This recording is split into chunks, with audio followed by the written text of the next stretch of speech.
ये दोनों कहाँ गए? चलिए, ये तेज प्रताप लोग कहाँ गए? अच्छा, है नहीं क्लास? आप आया करें कम से कम। हाँ, गैप कर देते हो। मेरे मेहनत का कम से कम उसका तो वो तवज्जो दीजिए। गैप करोगे तो कैसे हो पाएगा? चलो बताओ, कमेंट आप ये बताओ। मैंने कहा था पूरा रिवीजन कर लें। ईमानदारी से बताओ, रिवीजन किए थे? सर रिवीजन तो किया। सर आपको जवाब दे पाए वो रिवीजन होता है। मतलब रिवीजन किया? सर आप सवाल पूछे और हम जवाब दे पाए वो रिवीजन माना जाएगा। हाँ, मतलब रिवीजन किए हो नहीं पढ़े हो तो? आप बताएं। अब है, आप बताएं। आप तो आए नहीं थे, लेकिन जो पीछे पढ़े हैं वो तो आपको याद होना चाहिए। और पीछे का ही जो थोड़ा सा जो है रिकॉल कराएंगे। आप बताएं, रिवीजन किए? चलिए, अच्छा बताइए, एक टेक्निकल पॉइंट बताइए बस। एमएसएफ, ठीक है, और बैंक ग्रेड में क्या सिमिलरिटी है? एमएसएफ और बैंक ग्रेड में क्या सिमिलरिटी है बताइए। हाँ हाँ, और एमएसएफ का बैंक हम रेट नहीं पूछे कितना परसेंट चल रहा है। एक दो पॉइंट और था जो सिमिलरिटी था उसमें। हाँ हाँ, और बैंक रेट में कोई सिक्योरिटी पेपर नहीं रखना पड़ता, तो ये सिमिलरिटी नहीं, ये डिफरेंस है। ठीक, repo rate, reverse repo rate, जहाँ तक है सारा पढ़ा दिया। अब वो आपके ऊपर है कितना रिवीजन किए। चिल्ला के 3-4 दिन हो गया, 5 दिन हो गया चलते हुए। अब आज आपका चलेगा मौद्रिक नीति। अच्छा, ये इस बेंच वाले सारे लोग गायब हो गए, कहाँ गए? अच्छा, चलिए अब आता है मौद्रिक नीति। देखो, मौद्रिक नीति अभी तक तो पढ़े, अब इसकी एक कमेटी है। क्या है? कमेटी है। आप गोला मारते तो कैसे समझ में आएगा, लेकिन समझ में आएगा। अब है, देखो, मौद्रिक नीति, ठीक है, मॉनेटरी पॉलिसी, ये आया था सन 2016 में। ये कॉन्सेप्ट आया था, और किसने सुझाव दिया था? उर्जित पटेल। कौन दिया था? उर्जित पटेल। कौन थे? कौन बता सकता है?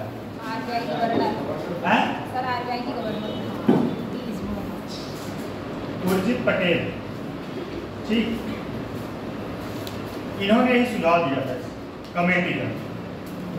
इसमें टोटल कितने मेंबर होते हैं? टोटल मेंबर अगर देखा जाए तो टोटल सदस्यों की संख्या जो है 6 होती है। टोटल कितना होता है? 6। लेकिन वीटो पावर किसके पास होता है? आरबीआई का गवर्नर। अब एक बात ध्यान दीजिए, इसमें 3 सदस्य जो है, सदस्य समझ लीजिए, 3 सदस्य जो है आरबीआई से होते हैं। RBI with included governor, RBI के गवर्नर विद इंक्लूडेड, ठीक। और 3 जो है मेंबर, 3 मेंबर कहाँ से होते हैं? सरकार से। कहाँ से होते हैं? सरकार से, सरकार से, ठीक है। बात समझ रहे हैं? मॉनेटरी पॉलिसी का काम क्या है? ये जो है, और इसका जो है, ध्यान दीजिए, इसका जो है साल में कितने बैठक होते हैं? वैसे तो 4 होता है, ठीक है, लेकिन मिनिमम 6 होना चाहिए, मिनिमम 2 होना चाहिए, मिनिमम 2 बैठक होना चाहिए। 2 बैठक मतलब 6 मंथ और 6 मंथ। ये बात समझ में आ रहा है? इनका काम क्या है?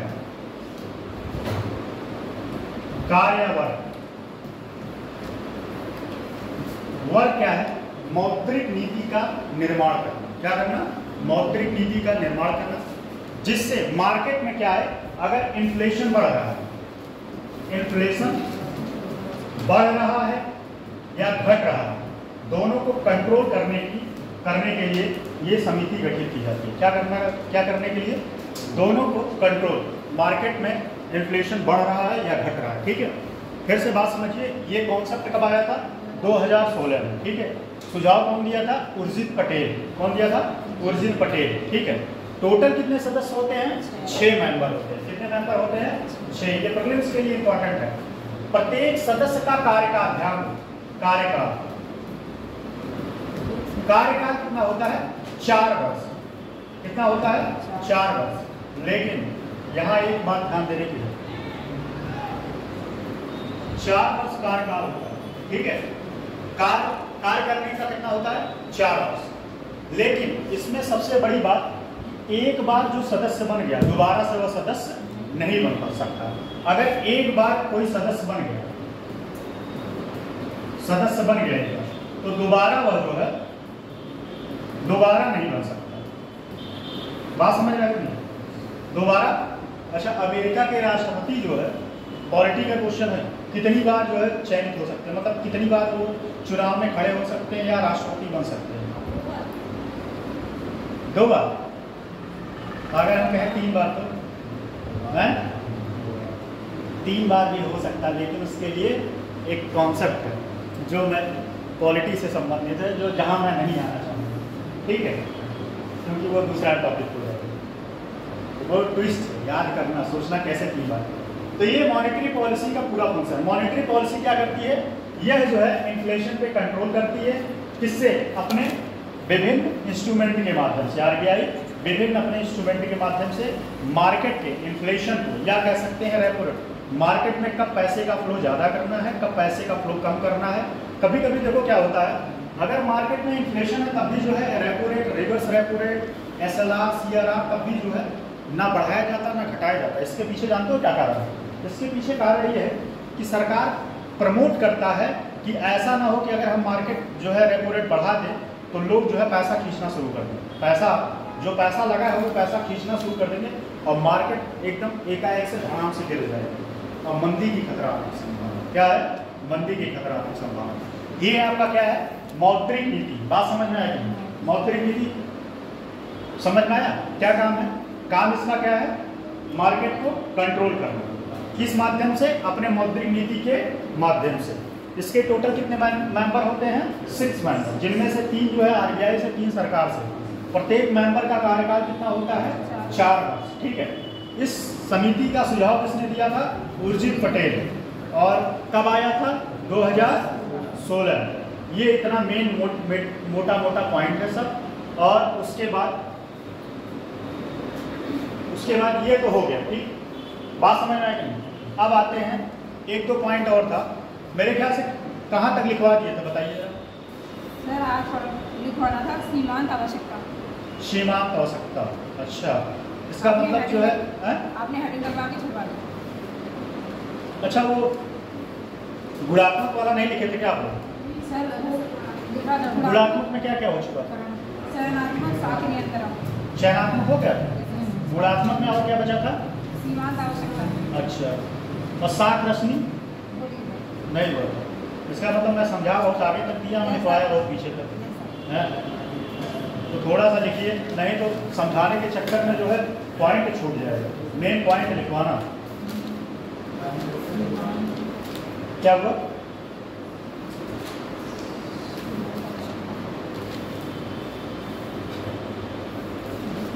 चलो सीमांत आवश्यकता लिखो, लिखो। 2-3 पॉइंट है, लिख लो आप। उसके बाद मौद्रिक नीति के बारे में थोड़ा सा लिख लेते हैं। आज फिर बैंकिंग स्टार्ट हुआ। अभी तक हम लोग क्या पढ़ रहे थे? Monetary policy. अब पढ़ेंगे बैंकिंग। बैंकिंग में क्या पढ़ेंगे? आरबीआई पढ़ेंगे। उसके बाद बैंक, भारत में कैसे कैसे बैंकों का विकास हुआ, और उसके बाद ग्रामीण बैंक पढ़ेंगे। फिर सहकारी बैंक पढ़ेंगे। सहकारी बैंक पता है? कोऑपरेटिव, हाँ, कोऑपरेटिव बैंक। पहले क्या था? कोऑपरेटिव बैंक का पूरा गवर्न कौन करता था? नाबार्ड। लेकिन रिसेंट में अभी 1 साल पहले बॉम्बे में बहुत भयंकर जो है कोऑपरेटिव बैंक में फ्रॉड हुआ था। पैसे का इधर उधर हुआ, तब से जो है कोऑपरेटिव बैंक पे अब गवर्न करना केंद्र सरकार और उसके बाद आरबीआई दोनों करता है। कौन करता है? आरबीआई भी करता है। अभी आएंगे वहाँ पे, पहले लिख लीजिए वाणिज्यिक बैंक। देखिए थोड़ा सा स्पीड बढ़ाइए क्योंकि क्लास बहुत ज़्यादा आगे जा रहा है। इस टॉपिक को मैं फिनिश करना चाहता हूँ आज आप लोग तैयार हैं? नहीं 2 घंटा पढ़ने जगह है पेट में? हाँ, आज ये टॉपिक कंप्लीट करना है, ठीक है, जिससे कल नेक्स्ट टॉपिक शुरू हो और आपका चैप्टर जल्दी हम मेन जो कोर इकोनॉमिक्स है उसको तो हम पढ़ाएंगे। मेरा टारगेट ये है कोर इकोनॉमिक्स जो है बाकी चीज़ें तो कॉमन होता है, वो आप इधर उधर से सारे जगह से पढ़ सकते हो। लेकिन जो कोर इकोनॉमिक्स है, जहाँ पे सिर्फ कॉन्सेप्ट की बात होगी, अगर आप कॉन्सेप्ट नहीं समझे रहेंगे किताब से आप नहीं पढ़ पाएंगे। कोर इकोनॉमिक्स को खत्म ही करो। वाणिज्यिक बैंक मॉनेटरी पॉलिसी पढ़ा दिए, खत्म हो गया ये आप लोग नहीं थे। मौद्रिक समिति, चलो देखो, वाणिज्यिक बैंक ऋण लेने वालों को, वाणिज्यिक बैंक ऋण लेने वालों को, वाणिज्यिक बैंक ऋण लेने वालों को कुछ प्रतिभूतियों या संपत्तियों, कुछ प्रतिभूतियों या संपत्तियों अर्थात जमानत के बदले, हमें समझ में नहीं आता ये 2-3-4 लोग गायब क्यों हो जाते हैं, ऐसा तो नहीं। इतना आसान तरीके से अगर कोई इकोनॉमिक्स पढ़ा पाए तो भाई बताओ, सच बताओ है, आप लोग क्या लगता है इससे आसान हो सकता है कुछ? कोई सब्जेक्ट नहीं हो सकता। ये एक ऐसा सब्जेक्ट है जहाँ कुछ भी रटना नहीं, सारा खेल आपका जो है कॉन्सेप्ट का है, बस आप लिंक करिए, कुछ भी रटना नहीं। और बाकी सब्जेक्ट में हर जगह रटना पड़ता है, क्यों नहीं, हर जगह रटना पड़ता है। लेकिन यहाँ सिर्फ 2 कॉन्सेप्ट है, डिमांड और सप्लाई। डिमांड समझ में आया तो सप्लाई समझ में आया, सप्लाई समझ में आया तो पूरा मार्केट समझ में आ जाएगा, पूरा मार्केट समझ में आया तो पूरी इकोनॉमिक्स समझ में आ जाएगी कि इकोनॉमिक्स अब इस समय क्या चल रहा है, कौन सा बैंक जो है कौन सी नीति लाएगी यार ये।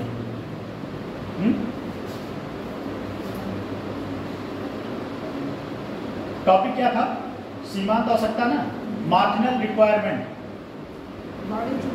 हाँ, सीमांत आवश्यकता टॉपिक का नाम था मार्जिनल रिक्वायरमेंट। वाणिज्यिक बैंक ऋण लेने वाले को कुछ प्रतिभूतियां या संपत्तियों के बदले ऋण प्रदान करते हैं, ऋण प्रदान करते हैं, ऋण प्रदान करते हैं, ऋण प्रदान करते हैं। सामान्यतः इस जमानत का मूल्य, सामान्यतः इस जमानत का मूल्य, सामान्यतः इस जमानत का मूल्य स्वीकृत ऋण से अधिक होता है, स्वीकृत ऋण से अधिक होता है।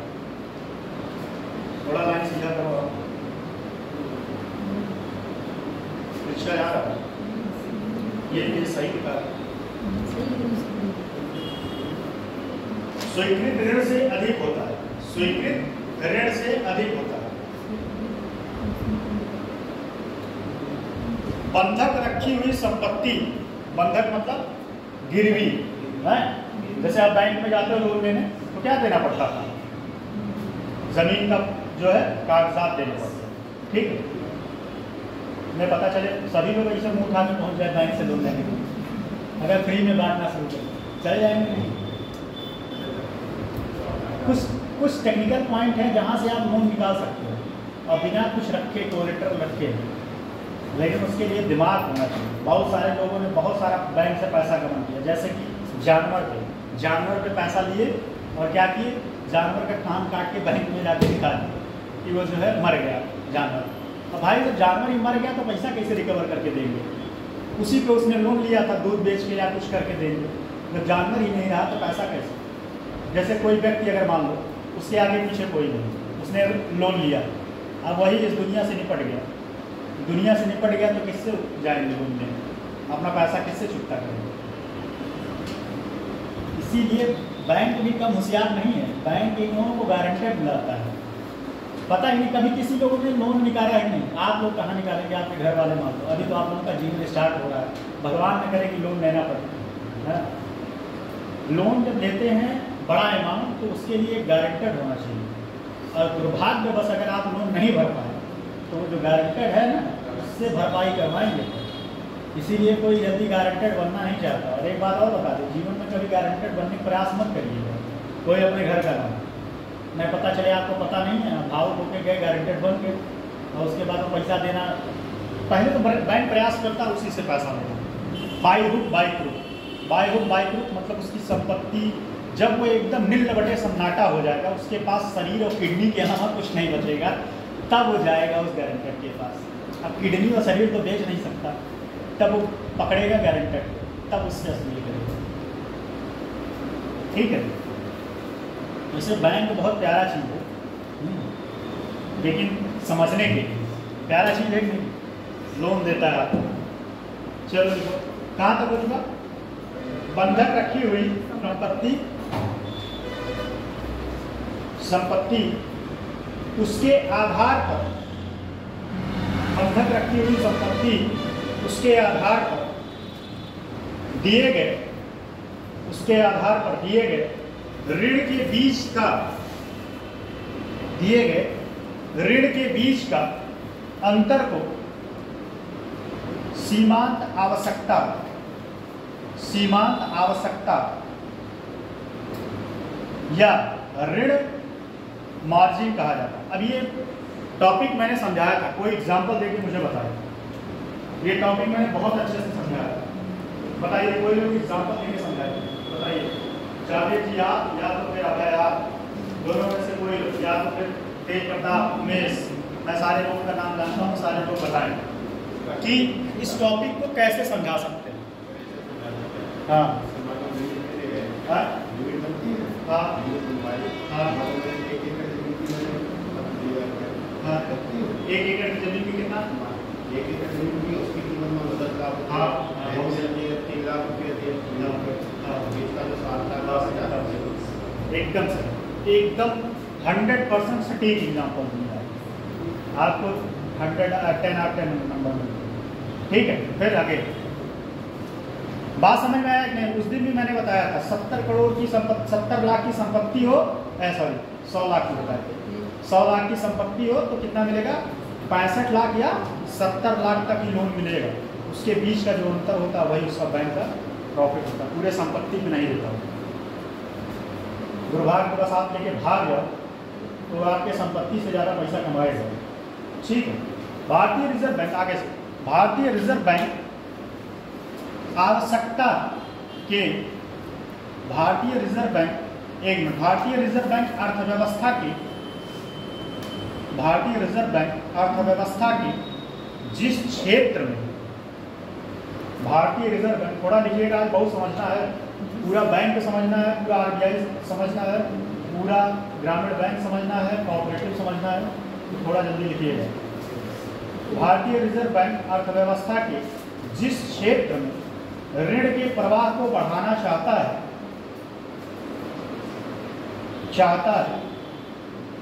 वहाँ सीमांत आवश्यकता, वहाँ सीमांत आवश्यकता,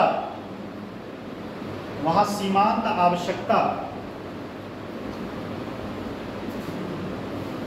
वहाँ सीमांत आवश्यकता अर्थात ऋण मार्जिन घटा देता। मतलब कहने का मतलब है जिस क्षेत्र में वो पैसे का फ्लो बढ़ाना चाहेगा वहां मार्जिन अपना कम कर देगा, और जिस क्षेत्र में क्या करना चाहेगा, पैसा कम फ्लो करना चाहेगा तो वहां मार्जिन बढ़ा देगा।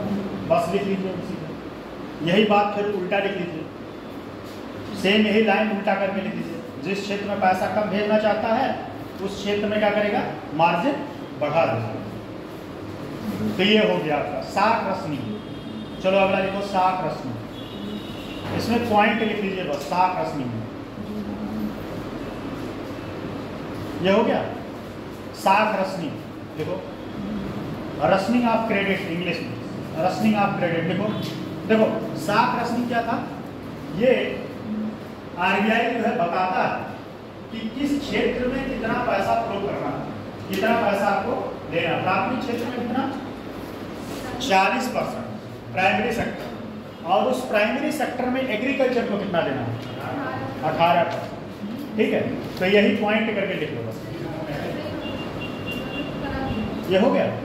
अच्छा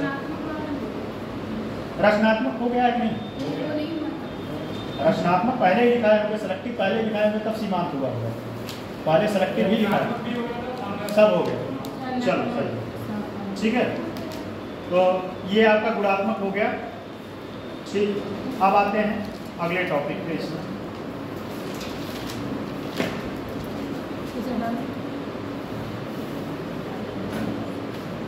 60। अच्छा ये बताओ, मुद्रा संजाल क्या होता है? मॉनेटरी ट्रैप, मनी ट्रैप या करेंसी ट्रैप, बताओ, बताए थे। मुद्रा संजाल बताइए, जल्दी बताइए।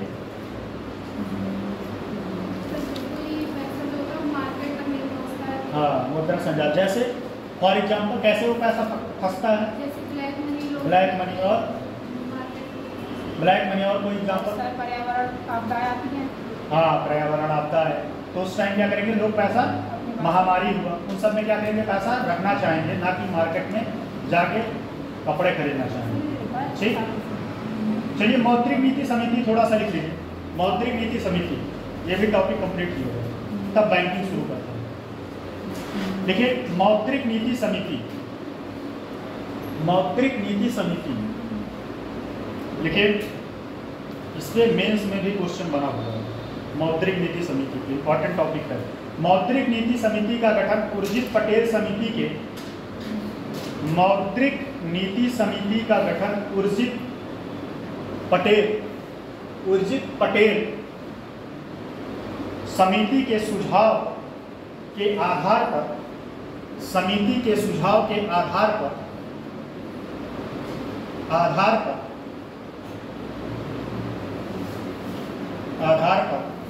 वर्ष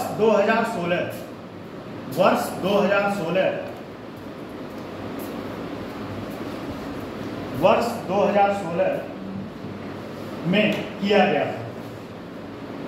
इस समिति के गठन के पूर्व किया गया था। इस समिति के गठन के पूर्व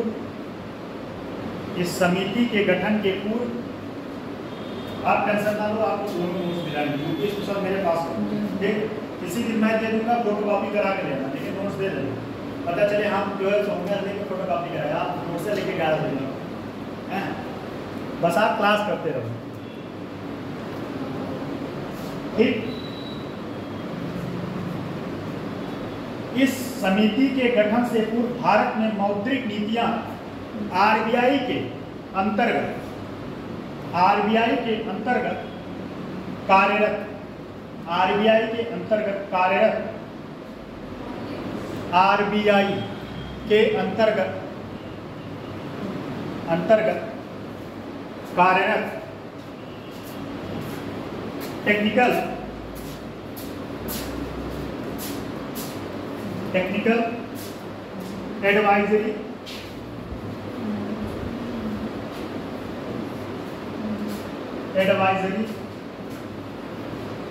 टेक्निकल एडवाइजरी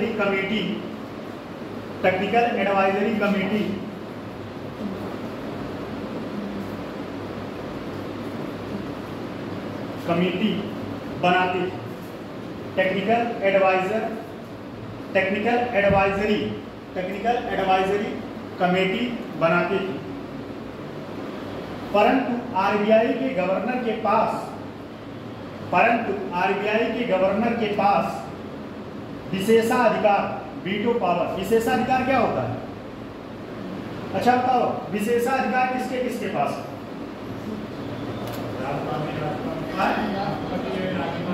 राष्ट्रपति और राज्यपाल और आरबीआई और बताइए और है भारत में सुप्रीम कोर्ट को तो विशेषाधिकार पावर नहीं है वोटिंग करने का, वो अलग है। और लोकसभा अध्यक्ष जिसको आप लोगों ने बताया है, और उपराष्ट्रपति है। इन लोगों को एक विशेषाधिकार वोटिंग देने का, जब मत बराबर हो जाए तब ये लोग अपने मत का प्रयोग करते हैं, उसके पहले लोकसभा अध्यक्ष नहीं करते। विशेषाधिकार ब्रैकेट में लिखेगा वीटो पावर हुआ करती थी, अर्थात कभी नोट्स पलटा करो, एकदम आसान लैंग्वेज में है, इससे आसान लैंग्वेज मिलेगा नहीं, लेकिन नोट्स समस्या ये है कि पलटो तो। समस्या इस बात का है कि हाथ को दुख तो दो, दुख तो देना नहीं चाहते। एथिक्स पढ़ने मजा आ रहा था, हरिओम सर बहुत अच्छे व्यक्ति, मजा आता है नहीं? ऐसे ही खुली विचार का व्यक्ति होना चाहिए। जब पढ़ाई लगे कि आपको बोर नहीं लग रहा है, नहीं तो एक सीरियस सा चेहरा आके बन के खड़ा हो जाए, मॉनेटरी पॉलिसी लिखो फिर आदमी फ्रस्ट्रेट हो जाएगा, सोचेगा भाई ये पढ़ रहे हैं कि जेल में हम कह रहे हैं। हमें लगता है कि मेरे क्लास से ज़्यादा आज़ादी आपको किसी क्लास में नहीं होती। क्यों, क्या ख्याल है? चलिए देखिए, पढ़ाई मतलब ये नहीं है कि आप किसी को बैठा के प्रेशर में उस चीज़ को उसके दिमाग में डालें। पढ़ाई का मतलब ये है कि हंसते हंसते लांसी के दिमाग में घुस जाए चीज़ें। परंतु आरबीआई के गवर्नर के पास विशेषाधिकार वीटो पावर हुआ करती थी, अर्थात इन नीतियों के संदर्भ में अंतिम निर्णय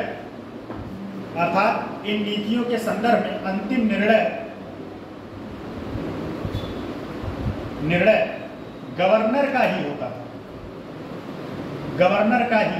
ऐसे में भारत में मौद्रिक नीतियां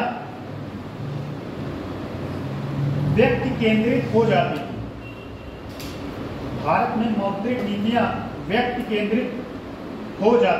साथ ही व्यक्ति केंद्रित हो जाती थी।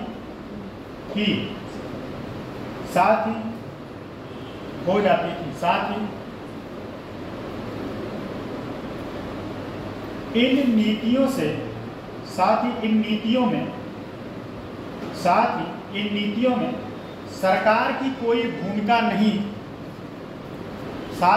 नीतियों में सरकार की कोई भूमिका नहीं थी। ये कब की बात है? पहले की बात है। अब क्या है, अब ये जो डायग्राम बनाया है ना, ये डायग्राम से आप जो है इस चीज़ को आगे कंटिन्यू कर सकते हो कि नहीं, लिख लोगे कि नहीं। वही बात फिर मैं लिखवाऊंगा और वही बात जो मैंने डायग्राम बना दिया उसी को लिखूंगा, ठीक है। तो ये सब सारी बातें ये डायग्राम में है। 4 साल है, 3 सदस्य आरबीआई से, 3 सदस्य सरकार से, कोई सदस्य दोबारा चयनित नहीं हो सकता, एक बार चयनित होने के बाद। यही बात मैं फिर लिखवाऊंगा सब कुछ, कोई मतलब है, ठीक है। नेक्स्ट आप टाइम ये लिख लेना, 6 बार होता है साल में, का कितने बार? 2 बार बैठक होती है, 6 महीने। ये सारा फॉर्मेट बनाया कि नहीं आपको? बस, तो ये आपका फॉर्मेट हो गया मौद्रिक नीति, ठीक।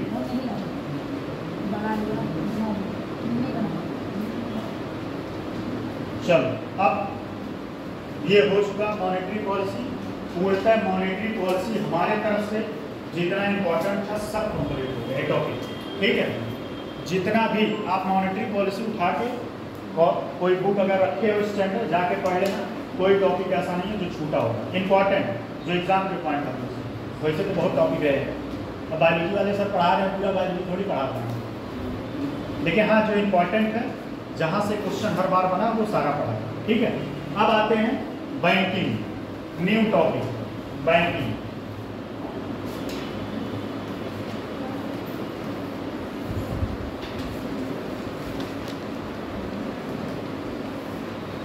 अभी तक सिर्फ बैंकिंग सुन रहे हैं, अब पढ़ने चलो। बैंकिंग में पहला है, सबसे ऊपर है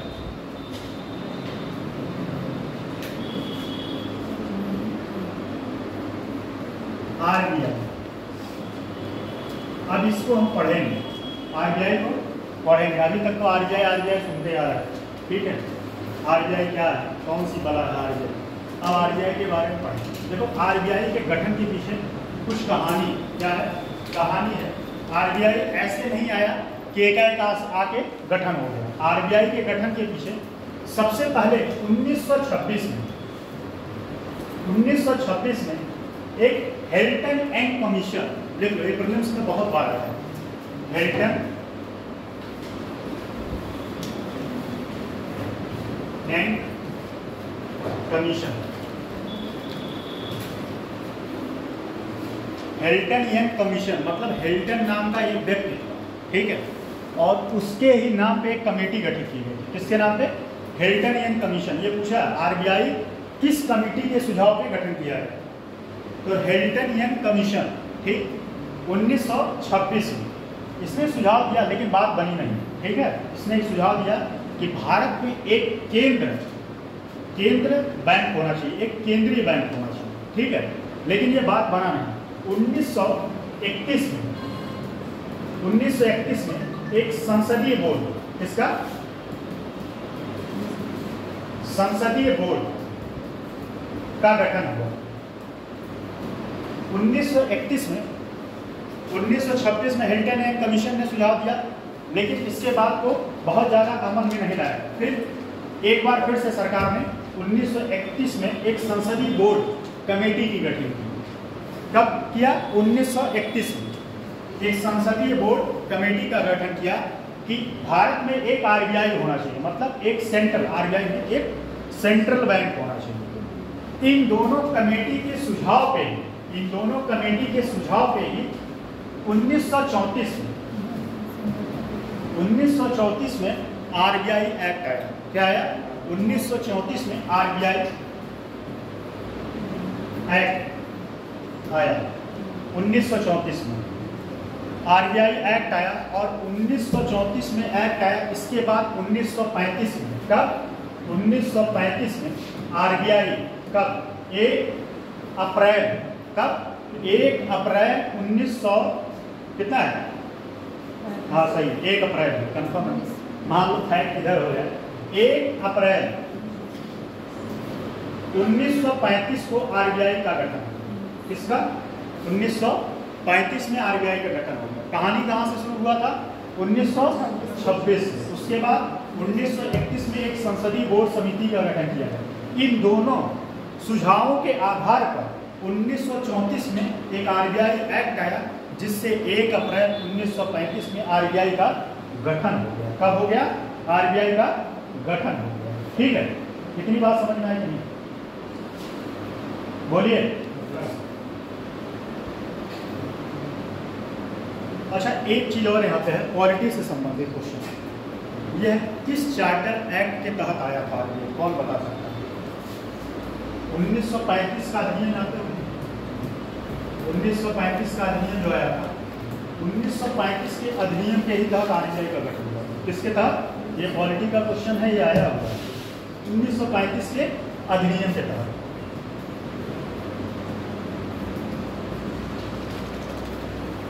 जैसे 1735 का रेगुलेटिंग एक्ट आता था ना हर 10 साल में, 1935 का जो अधिनियम आया था उसी पे। लेकिन आरबीआई का एक्ट को ना दोनों मत करिएगा, ठीक है। 1934 में आरबीआई का एक्ट आया, जिस एक्ट के तहत 1 अप्रैल 1935 को आरबीआई का गठन किया गया। ये बहुत बार प्रीलिम्स में पूछा हुआ है कि आरबीआई का गठन किस डेट को किया गया? किस डेट को किया गया? 1900। अब बताओ, अब तो ये बात हुआ। अब आया बात आगे कि इसका नेशनलाइज करना चाहिए। क्या करना चाहिए? राष्ट्रीयकरण करना चाहिए।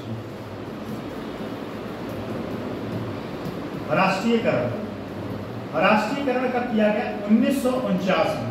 कब किया गया? 1949 में आरबीआई का राष्ट्रीयकरण कर दिया गया, एक पूर्णतः भारत सरकार के अंडर में। और एक बात ध्यान देना, आरबीआई पूर्णतः गवर्नमेंट बैंक है। क्या है? और एक बात और ध्यान देना, यह है आम कस्टमर के लिए नहीं। आम कस्टमर मतलब आपके हमारे लिए यह आरबीआई नहीं है, यह बैंकों का बैंक है। अभी इसका बताएंगे कार्य क्या क्या है, ठीक है। आरबीआई के सबसे पहले गवर्नर कौन थे? कौन बता सकता है? आरबीआई के सबसे पहला गवर्नर भारत की आजादी के पहले ओम्बर्स स्मिथ। क्या नाम था? ओम्बर्स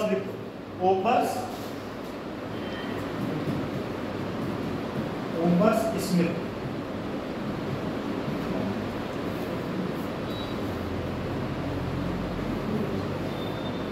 लेकिन आजादी के बाद भारत का सबसे पहला गवर्नर कौन था? कौन था? कौन बता सकता है? ये आया हुआ क्वेश्चन, कौन बता सकता है? बताइए, आप बताइए। पढ़ी है कौन बता सकते हैं? ये प्रीलिम्स का बहुत इंपॉर्टेंट क्वेश्चन है। आरबीआई के सबसे पहले गवर्नर आजाद भारत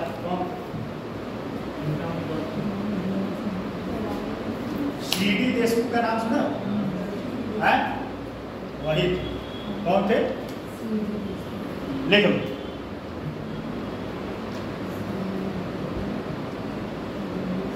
सीडी देशमुख।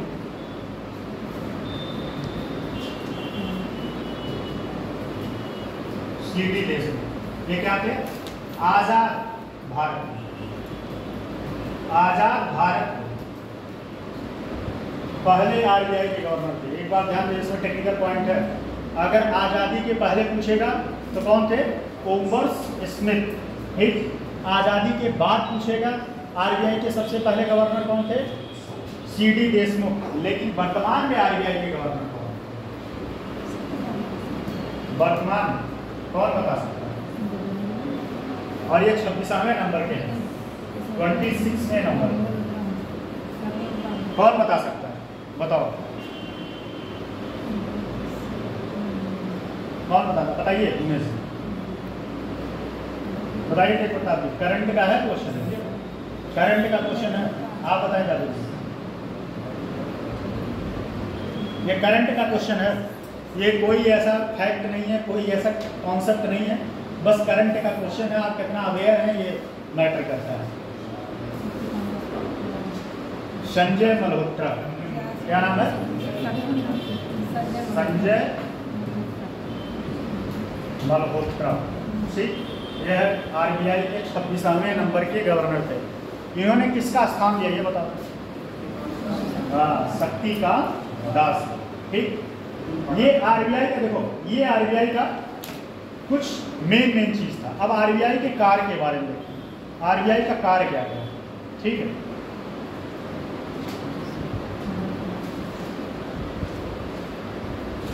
आरबीआई का कार्य क्या है?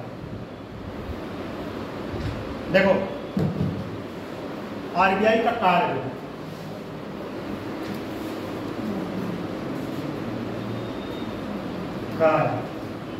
आरबीआई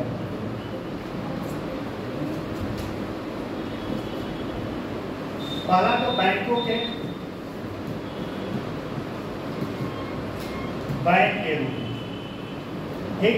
बैंकों के, अच्छा बैंकों के बैंक के रूप में इसका मतलब क्या हुआ?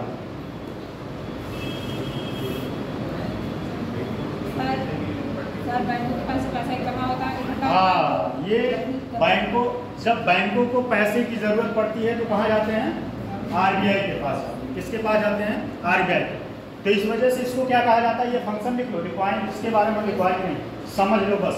आरबीआई क्योंकि ये प्रीलिम्स में क्वेश्चन बना हुआ है, निम्नलिखित में से आरबीआई के कौन कौन से कार्य हैं, या निम्नलिखित में से कौन कौन से कार्य आरबीआई के नहीं है। तो पहला कौन सा है? बैंकों के बैंक के रूप। दूसरा सरकार का एजेंट, सरकार का एजेंट। अब ये सरकार का एजेंट के रूप में कैसे कार्य करता है? कौन बता सकता है? बताओ सरकार का एजेंट के रूप में कैसे कार्य करता है? बेचकर या खरीदकर सरकार को पैसा देता है। एकदम बहुत सही आंसर दिया। यह सरकार की तरफ से या सरकार के सारे बैंकिंग, सरकार के सारे बैंकिंग कार्य यही करता है। कौन? आरबीआई करता है। ठीक है, आरबीआई। और ये तो हो गया। और इसके कार्य मौद्रिक नीति का निर्माण, मौद्रिक नीति का निर्माण। ठीक, मौद्रिक नीति का निर्माण। उसके बाद क्या है? मौद्रिक नीति का निर्माण। और क्या है बताइए थोड़ा आप लोग। मौद्रिक नीति का निर्माण, विदेशी मुद्रा भंडार का, विदेशी मुद्रा लिख लो, विदेशी मुद्रा भंडार, विदेशी मुद्रा भंडार का संरक्षण करना। यह भी काम आरबीआई ही करता है। विदेशी लिख लो, आरबीआई कौन कौन से कार्य? विदेशी मुद्रा भंडार का संरक्षण करना।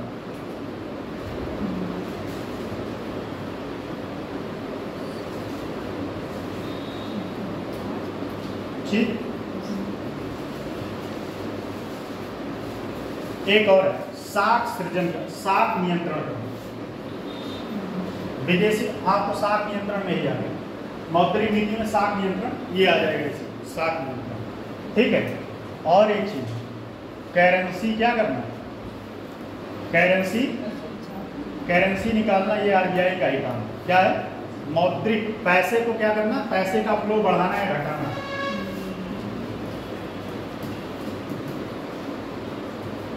करेंसी का फ्लो, करेंसी का फ्लो या करना या घटाना।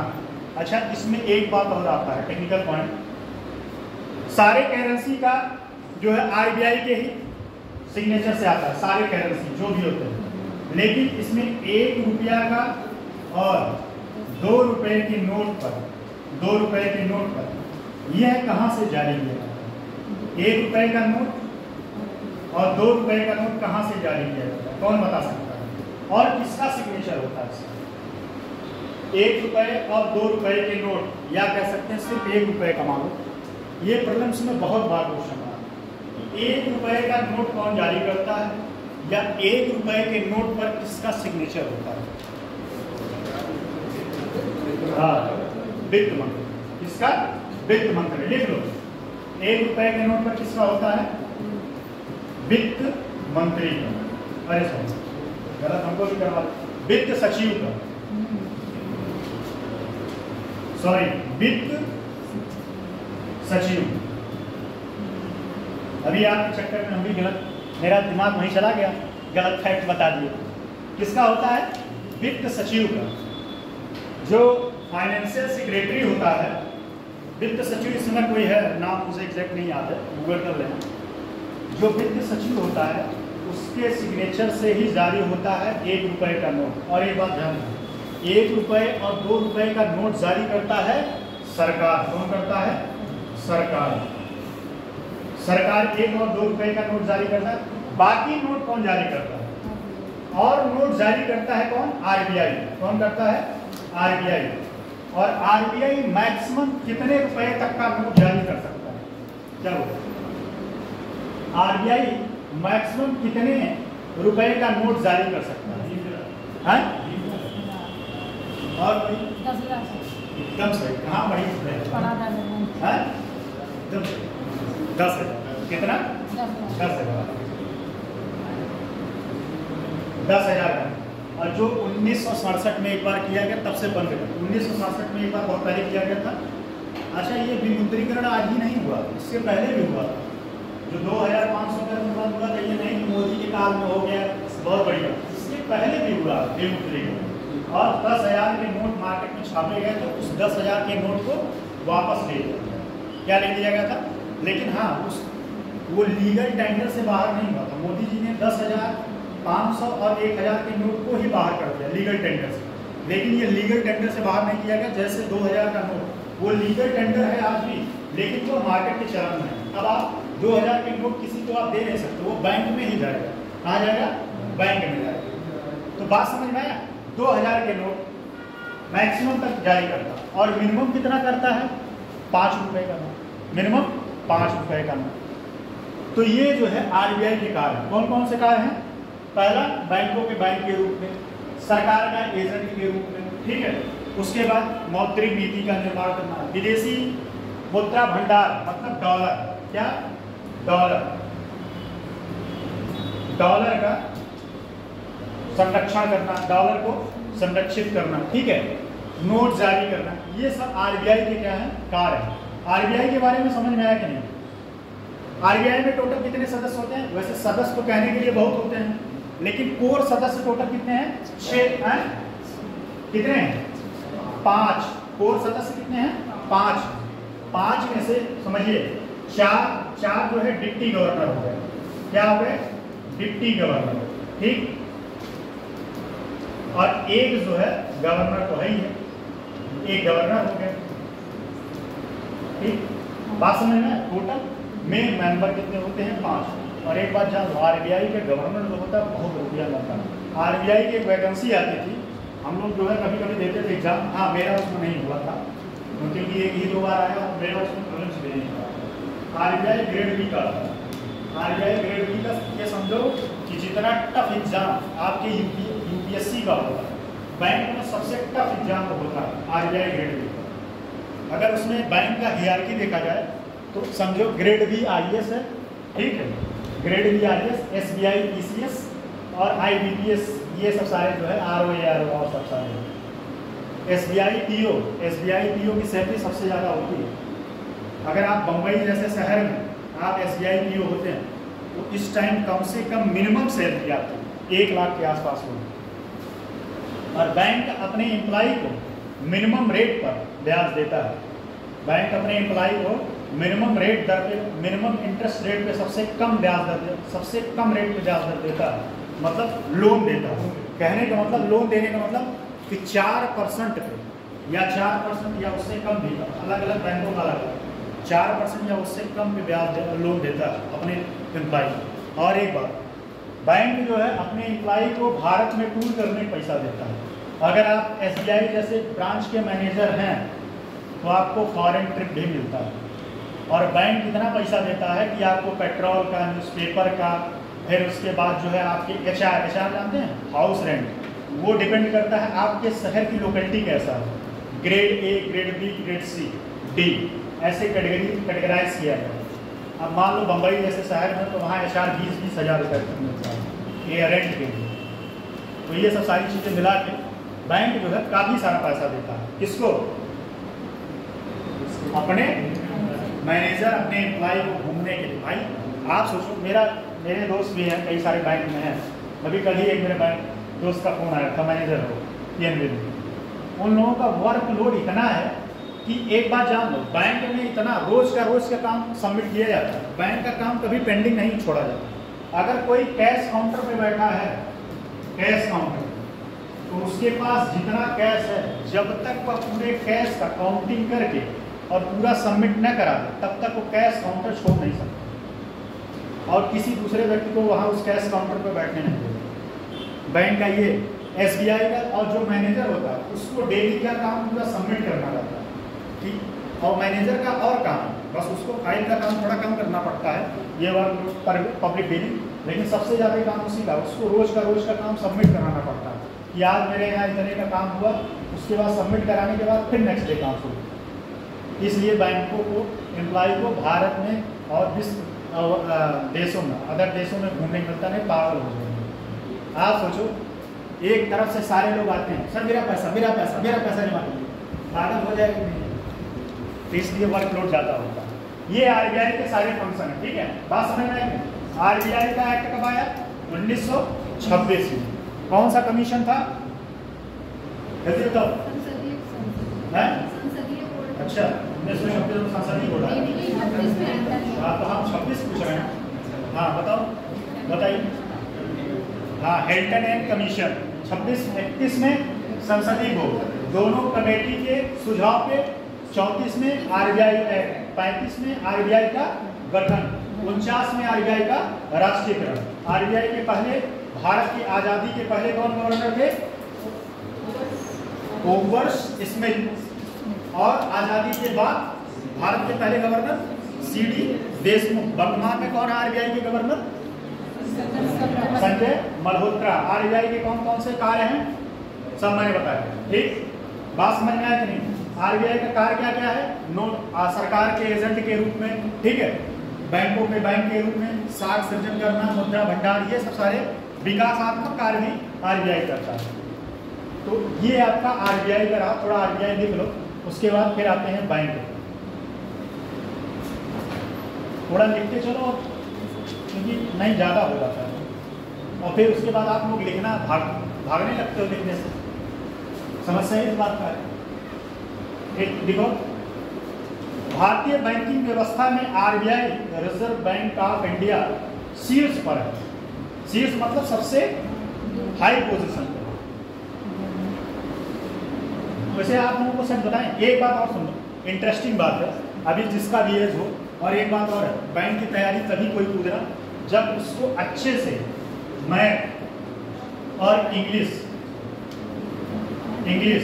ये दोनों अच्छे से आता हो, तभी बैंक की तैयारी करना। अदरवाइज बैंक की तैयारी में मत, टाइम बर्बादी है। अगर आपको इंग्लिश अच्छे से नहीं आती तो बैंक की तैयारी करना गुनाह है। और मैथ अगर अच्छे से DI नहीं साहब, तो मैथ में क्या प्रॉफिट लॉस सिंपल इंटरेस्ट ये नहीं DI आता है, क्या आता है DI। और 40 क्वेश्चन का हम लोग दिया करते थे, 40 क्वेश्चन एक एक सेगमेंट का होता था मेंस में, 40 क्वेश्चन DI आता था। 40 क्वेश्चन में मैथ में लगभग 25 से 30 क्वेश्चन DI आता था, डाटा इंटरप्रिटेशन DI, जो अब इस समय वर्तमान में यूपी पेट का कोई एग्जाम होता है ना, यूपी पेट का, जो उसका पेटेंट क्वेश्चन है DI में। और जो बैंक में देता था वो बैंक वाला तो ऐसे ही देख के मारता था DI। और DI सॉल्व करने का ट्रिक है, DI सॉल्व करने का ट्रिक ये है कि DI कभी भी हर DI का 5-5 का सेगमेंट होता है, ठीक है।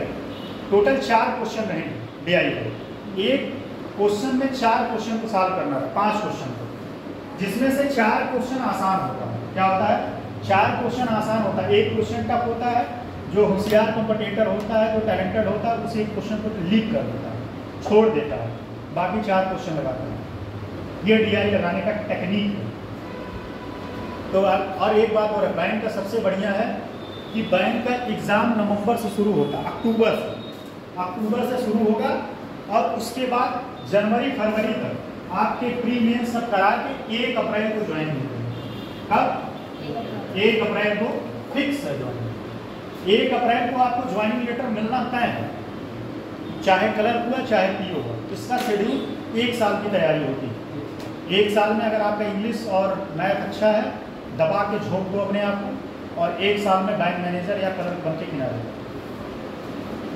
मतलब इसका एग्ज़ाम जब फॉर्म आता है उसी टाइम मेंशन रहता है किस डेट को आपका एडमिट कार्ड आएगा, किस डेट को आपका एग्ज़ाम होगा, किस डेट को मेंस होगा, किस डेट को आपका इंटरव्यू होगा, मेन उसमें PO में इंटरव्यू भी होता है, किस डेट को इंटरव्यू होगा, किस डेट को आपको ज्वाइनिंग लेटर मिलेगा। इतना क्लियर कोई एग्ज़ाम नहीं है, लेकिन हाँ टफ भी होगा, यही बात है। अगर जल्दी नौकरी लेना है और आपका पोजीशन अच्छा है, देखो बैंक का तैयारी करने के लिए बहुत सारा ट्रिक है, कभी मौका मिलेगा तो बताएंगे कैसे क्या किया जा सकता है। अगर कोई इंटरेस्टेड है तो जल्दी नौकरी मिल जाएगी, लेकिन इंटरेस्टेड है उसके लिए बस एक काम करना, एक बार सिलेबस से गो थ्रू होना है और सिर्फ ST देना। ST मतलब स्पीड टेस्ट, और कुछ नहीं करना, कुछ नहीं पढ़ना, सिर्फ ST देना। दिन भर में कम से कम 2-3 ST देना पर डे, जब तक एग्ज़ाम ना हो, और सिलेक्शन कोई रोक नहीं सकता। चलो देखो, भारतीय बैंकिंग व्यवस्था में भारतीय रिजर्व बैंक RBI शीर्ष पर है। RBI की स्थापना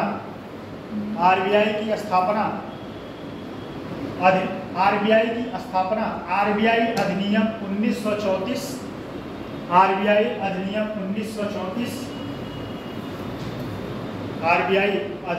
1934 के अंतर्गत 1 अप्रैल 1935 को की गई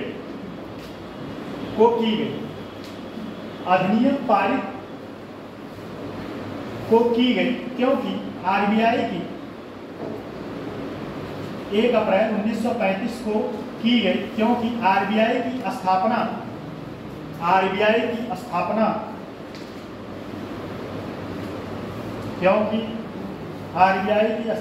संसद में अधिनियम पारित कर के की गई, संसद में अधिनियम पारित करके की गई।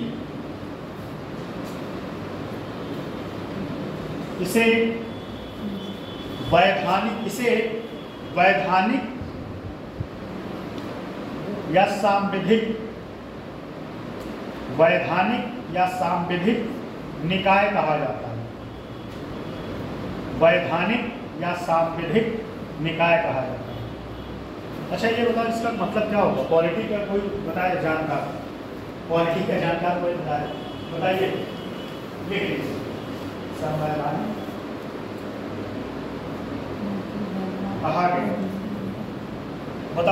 बताओ आप बताइए। हंसा जी आप बताओ, वो रुमाल गिरा रहा होगा, बताओ। पॉलिटी पढ़े हो? नहीं पढ़े। चलो नहीं पढ़े हो तो बात ही नहीं। चलो आते हैं तेज प्रताप, बताइए सांविधिक क्या होता है? चार बताएं। हाँ, शब्द मतलब और आप बताएं अगर क्या संविधान आप बताइए।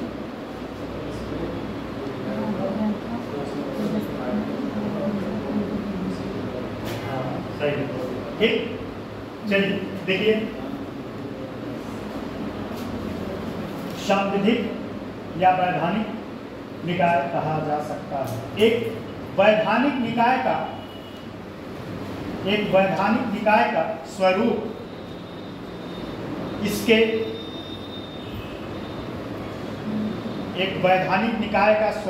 इसके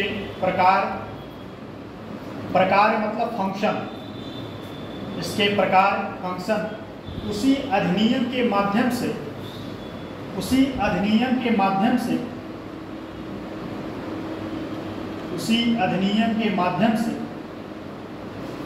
तय किए जाते हैं, उसी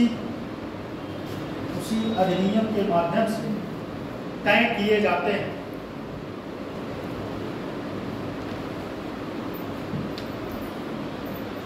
उसी अधिनियम के माध्यम से तय किए जाते हैं। अतः ऐसे निकाय के स्वरूप अथवा प्रकार में किसी भी प्रकार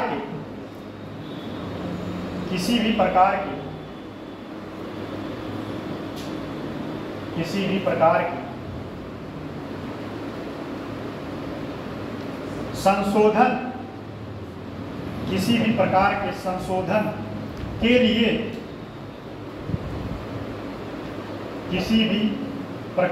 संशोधन के लिए अधिनियमित को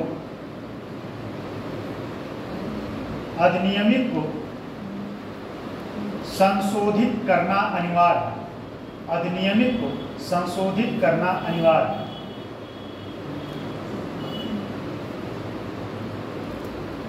अतः देखो, नोट्स इतना सरल लैंग्वेज में होता है कि आप लोग पढ़ेंगे तो सब अपने आप क्लियर होगा। लेकिन दिक्कत ये है कि पहले हाथ को दर्द तो दो, थोड़ा दुख दो, लेकिन हाथ को दुख देना नहीं चाहते। रिवीजन करते हैं आप घर पे जाने के बाद? नहीं करते। कितने मतलब कॉन्फिडेंस के साथ बोली यार नहीं, ये सब बात बताओ। चलो कम से कम ईमानदारी के साथ बोल दो दिए। अतः कहा जा सकता है कि हाथ दोनों सिस्टर चिंकी और मिंकी बताएं। चिंकी मिंकी को देखे भाई, दोनों गायब हो गई, पता नहीं कहाँ। ये दोनों लोग चिंकी मिंकी को देखे हो? कभी यूट्यूब पे सर्च मार के देखना। कहती है मैं तो चिंकी, इसका पता नहीं, मैं चिंकी ये मिंकी, इसका पता नहीं, कुछ ऐसे ही करते। दोनों जुड़वा बहनें हैं और दोनों सच में एकदम सेम फेस है, चिंकी मिंकी। आज ही जाके यूट्यूब करना, गूगल या यूट्यूब पर भी देखना। देखे हो मिस चिंकी मिंकी? कपिल शर्मा के शो में बहुत आते। बताइए आप दोनों गाने रिवीजन किए थे? चलिए, अतः ऐसे निकाय के स्वरूप अथवा प्रकार में किसी भी प्रकार के संशोधन के लिए अधिनियम को संशोधित करना अनिवार्य है। अतः कहा जा सकता है कि आरबीआई एक संवैधानिक निकाय नहीं है। अतः कहा जा सकता है कि आरबीआई एक संवैधानिक निकाय नहीं है। पूर्व संवैधानिक निकाय ऐसे निकाय होते हैं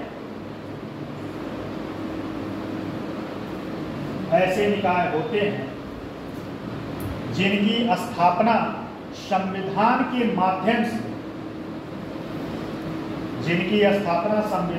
माध्यम से हो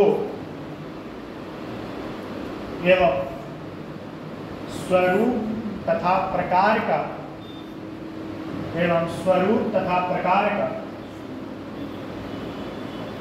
उल्लेख संविधान में हो।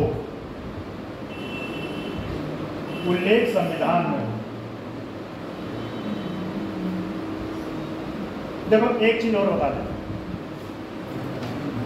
एक बात मैंने नहीं बताया था, यहाँ बता देती हूँ। देखो आरबीआई का जो है, आरबीआई का जो है हेडक्वार्टर जब गठन हुआ था तब इसका हेडक्वार्टर कहाँ था? कोलकाता में। कहाँ था? कोलकाता में। लेकिन 1937 के बाद इसका आरबीआई का हेडक्वार्टर कहाँ है? कौन बताएगा? बॉम्बे में। कहाँ है? हाँ, बॉम्बे या मुंबई। अब कहाँ है? 1937 के बाद इसका हेडक्वार्टर। और एक बात और, भारत में इसकी एक शाखा उत्तर प्रदेश में आरबीआई की शाखा है। कहाँ है? आरबीआई की शाखा है ना, और हर स्टेट में। कहाँ है बताओ? एक कानपुर में। कानपुर पता है नहीं? एक शाखा कानपुर में है।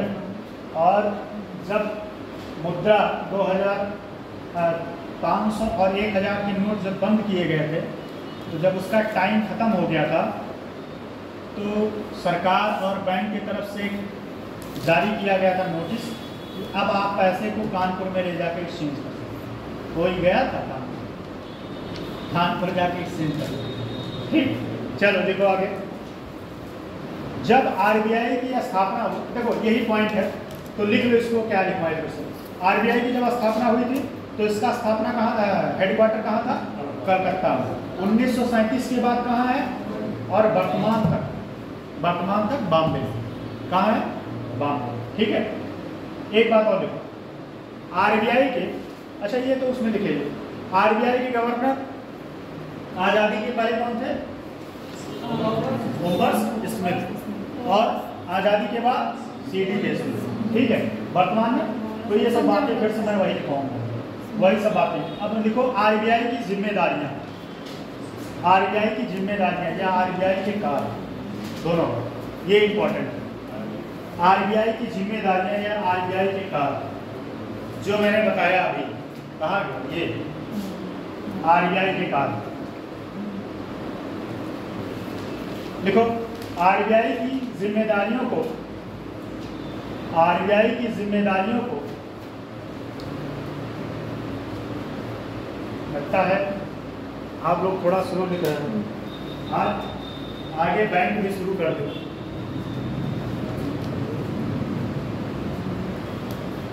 आरबीआई की जिम्मेदारियों को पारंपरिक एवं गैर पारंपरिक, पारंपरिक एवं गैर पारंपरिक, पारंपरिक एवं गैर पारंपरिक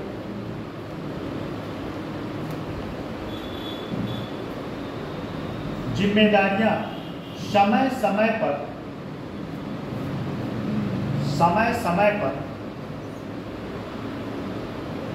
उत्पन्न होती हैं, समय समय पर उत्पन्न होती हैं, समय समय पर उत्पन्न होती हैं एवं पूरा होते ही यह स्वतः समाप्त हो जाती है। क्या हुआ? आप नहीं लिख रहे? लिखें, पूरा होते ही यह स्वतः समाप्त हो जाती है।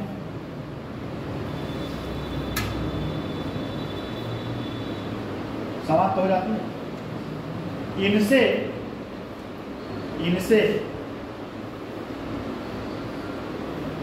भिन्न पारंपरिक जिम्मेदारियां, इनसे भिन्न पारंपरिक जिम्मेदारियां इनसे भिन्न पारंपरिक जिम्मेदारियां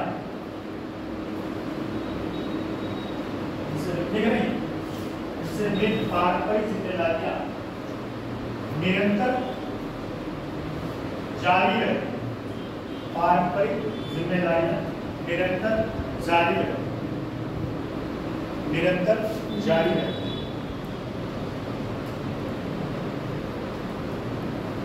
निरंतर जारी रहे एवं यह आरबीआई अधिनियम के अंतर्गत यह आरबीआई अधिनियम के अंतर्गत तय होती है। आरबीआई अधिनियम के अंतर्गत तय होती है।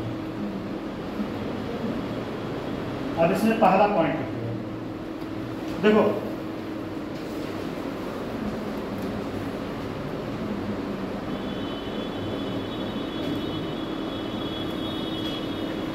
देखो जो जिम्मेदारी बताए हैं वो सारे कार्य हैं इसके, ठीक है। तो उसके बारे में हम समझा दें, वही पॉइंट लिखवाने की कोई जरूरत नहीं। बताइए जैसा कहिए आपको लिखवा दे कि उस पॉइंट को आप लोग ऐसे ही पॉइंट बना के लिखना सर, ये आपको पता है ऐसे पॉइंट बना के ही लिखना नहीं, ये सारे पॉइंट लिखा रहेगा। बैंकों का बैंक के रूप में कैसे कार्य करता है, कैसे कार्य करता है, ये पता होना चाहिए। बैंकों के बैंक के रूप में कैसे कार्य करता है, क्या करता है, जब बैंकों को पैसे की जरूरत होती है तो बैंक किसके पास जाते हैं, आरबीआई के पास, ठीक है। और उसके बदले में उनका कोलेट्रल लेता है, फिर क्या देता है, पैसे देता है। तो बैंकों के बैंक के रूप में, सरकार के एजेंट के रूप में सरकार को पैसे की जरूरत रहती है तो सरकार की तरफ से क्या करता है, बॉन्ड निकालता है, उससे ये पैसा लेता है, ठीक है। फिर उसके बाद मौद्रिक नीति, जैसा कि आप लोगों ने मौद्रिक नीति 3-4 दिन से पढ़ी है, ठीक। मौद्रिक नीति इसी में 7 दिया गया है। अगला क्या है, विदेशी मुद्रा भंडार। क्या करता है ये डॉलर को क्या करता है, संरक्षित करता है। डॉलर को पैसे, डॉलर को जो है भंडार का संरक्षण करता है। तो ये सब इसके कार्य है, ठीक है। नोट में लिख लो जो इंपॉर्टेंट पॉइंट है, नोट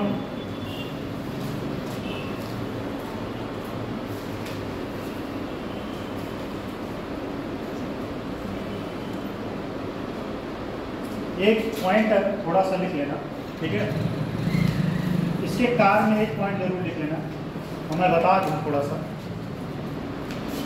SDR, कोई जानता है SDR क्या होता है? SDR, और जितना IMF से उतना ही लोन पाता है व्यक्ति, जितना कंट्रीब्यूट SDR में व्यक्ति का होता है, जितना जिस देश में SDR का फुल फॉर्म लिख लो। स्पेशल, ये पूछा हुआ SDR का full form, special drawing right, special drawing right, SDR का फुल फॉर्म।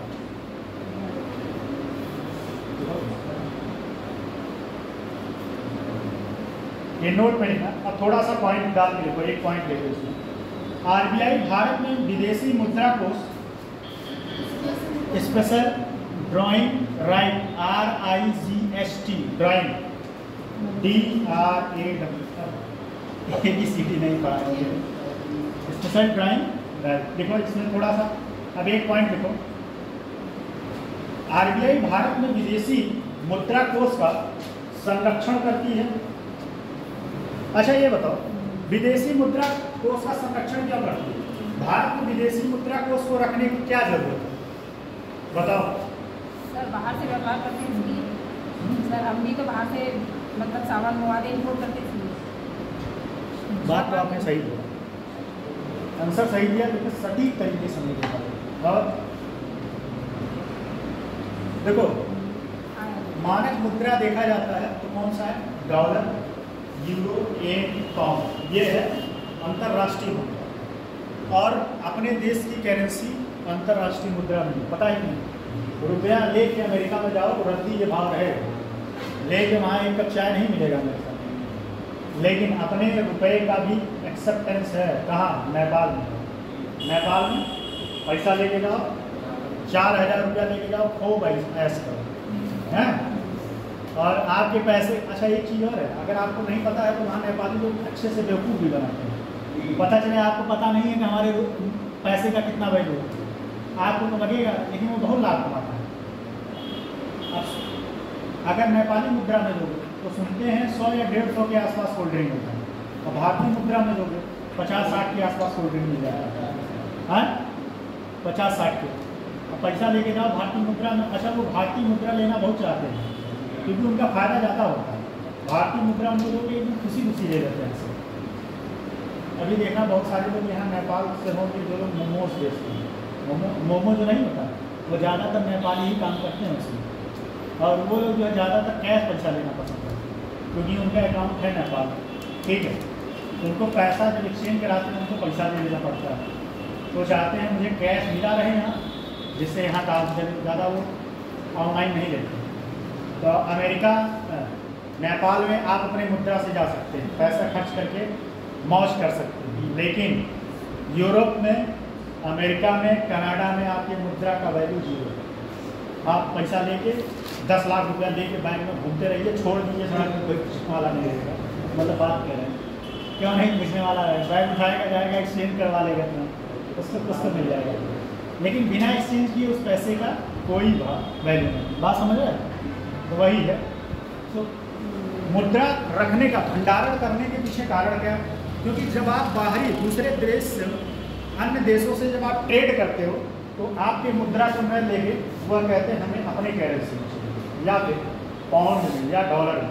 तो आपको मजबूरी है कि ट्रेड करना है तो आपको डॉलर और यूरो, पाउंड में रखना ही पड़ेगा, नहीं तो आप किसी दूसरे देश से आप चीज़ें मंगा नहीं सकते। बात समझ में है? इसीलिए मुद्रा को, इसीलिए जो है इन डॉलर को जो है रखा जाता है, संरक्षित किया जाता है। भारत में जब 1991, चलो देखो बहुत ज़्यादा चलेगा, 1991 में भारत के पास समस्या ही तो हुआ था कि डॉलर कम हो गया था। इतना था कि सिर्फ 1 हफ्ते का चलता, 1 हफ्ते से ज़्यादा समस्या हो जाता बाहर। और भारत उस टाइम बाहरी देशों के ऊपर पूर्णतः डिपेंड था। आज भारत जो है पूर्णतः जो है कहता है कि मैं आत्मनिर्भर हूँ बहुत सारी चीज़ों। ये बात सत्य नहीं है कि भारत का इतना बड़ा मार्केट है कि भारत जो है कुछ चीज़ों को छोड़ के भारत अपना सर्वाइव कर सकता है। देखो रसिया यूक्रेन का युद्ध हुआ, भारत के ऊपर बहुत प्रभाव नहीं पड़ा, और सारे देशों में बहुत प्रभाव पड़ा। आपको बताएं, बहुत सारे देश ऐसे थे कि जो पूर्णतः यूक्रेन के ही ऊपर डिपेंड थे, जैसे कि ऑस्ट्रेलिया में गेहूँ सबसे ज़्यादा भेजता था कौन? यूक्रेन। और ऑस्ट्रेलिया में समस्या हो गई, लोग जो है गेहूँ का जब वो भेजना बंद कर देगा तो समस्या हो जाएगा। भारत में भेजा, लेकिन भारत के सामने भी समस्या थी, इतनी बड़ी आबादी है। पता चले वही है, एक कहावत है गाँव में कि घर के मसूरी बयाना कर दो, बयान दे दो, तो पता चले अपना गेहूँ दे दो और अपने भूखे रहो, राम राम दो। भारत को इसीलिए हो बनाना चाहिए। तो ये कहानी है, लिख लो इसी को, कि आरबीआई भारत में विदेशी मुद्रा कोष का संरक्षण करती है।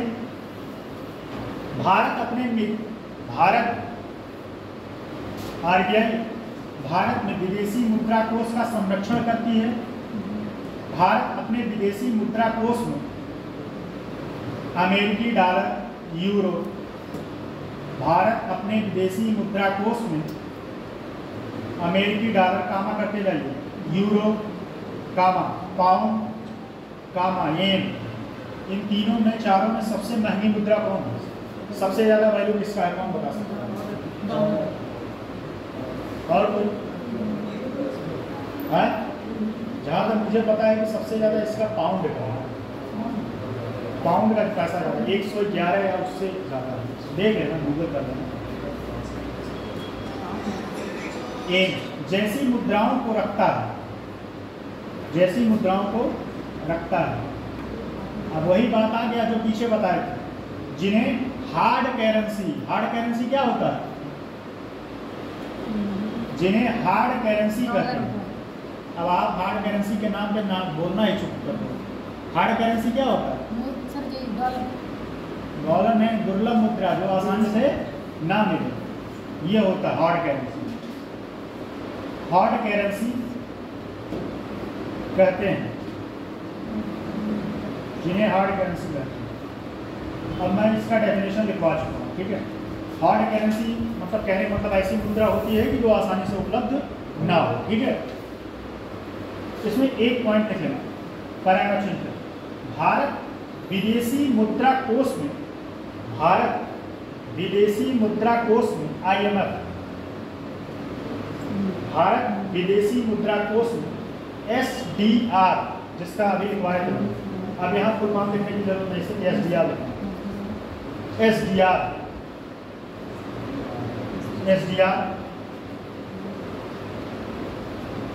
भी रखता है,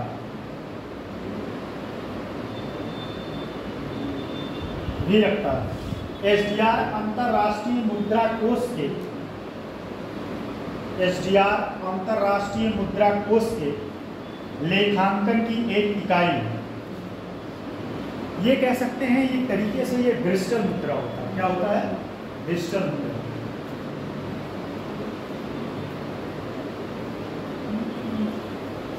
ठीक है, मुद्रा इकाई। ठीक, अब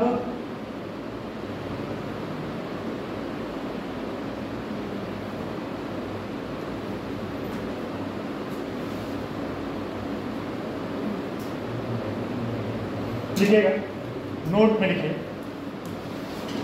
भारत में नोट। अच्छा हाँ, एक बात और बता दीजिए, एक बात और है, भारत जो है जो नोट छापता है वह किस प्रणाली का यूज करता है? किस प्रणाली का यूज करता है? कौन बता सकता है?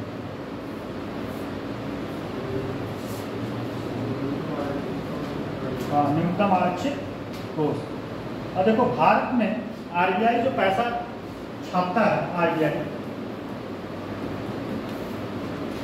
जो पैसा छापता है, पैसा छापने के लिए 200 करोड़ का उसके पास कैश होना चाहिए। 200 करोड़ का कैश होना चाहिए, तब वह जाके पैसा छाप सकता है। 200 करोड़ में 15 करोड़ कैश और 85 करोड़ का बॉन्ड। ठीक है, 15 करोड़ का कैश, हाँ 15 करोड़ का कैश। ठीक है, टोटल कितना हुआ? 15। हाँ ठीक है, सही है। एक चीज इसमें थोड़ा मिस हो,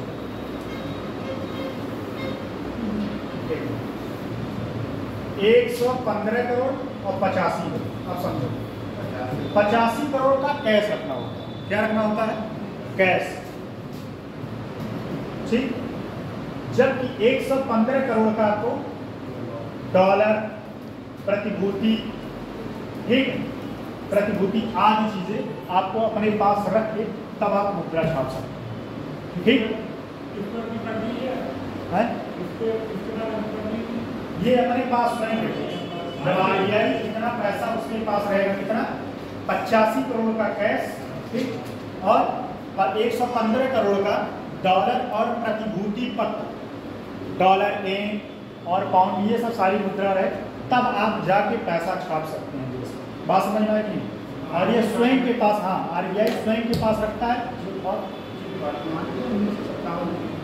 नहीं, ये अभी भी चली आ रही है, 1957 से है। आपने सही कहा, ये प्रक्रिया जो है 1956 में आया था, 1956 में आया था और 1957 में, यह 1957 में लागू किया गया। कब? 1956 में इसका सुझाव आया और 1957 से लागू है और आज भी ये प्रक्रिया जारी है। ठीक है, ये आरबीआई अपने पास स्वयं, आरबीआई के कुछ छापने वाले उसके जो है क्या कह सकते हैं कि सेंटर है। ठीक है, 4 सेंटर हैं जहाँ पे आरबीआई पैसे छापता है। अभी लिखवा देंगे, पहले लिख लीजिए।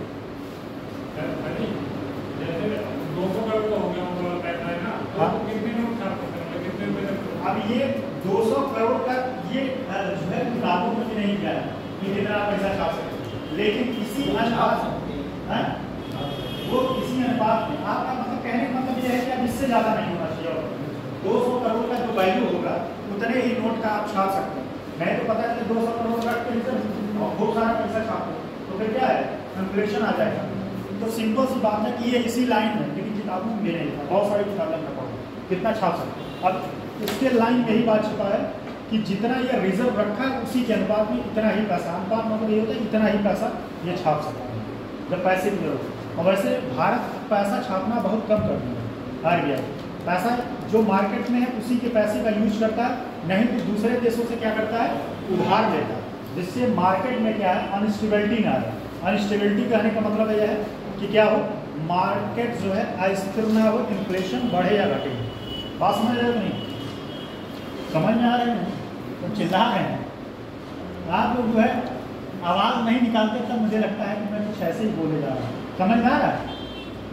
लिखिए, नोट में लिखिएगा, भारत में नोट जिस कागज पर मुद्रित होते हैं, ये प्रीलिम्स के लिए इंपॉर्टेंट पॉइंट है। भारत में नोट जिस कागज पर भारत में नोट जिस कागज पर मुद्रित होते हैं वे 100% कपास के होते हैं। कितने? 100% के क्या होते हैं? कपास के, मतलब पूर्णतः कपास का होता है, कपास के बने होते हैं। अगला पॉइंट, चूंकि 1 रुपए के नोट पर, यह प्रीलिम्स का मोस्ट इंपॉर्टेंट क्वेश्चन है, चूंकि 1 रुपए के नोट पर भारत सरकार चूंकि 1 रुपए का नोट भारत सरकार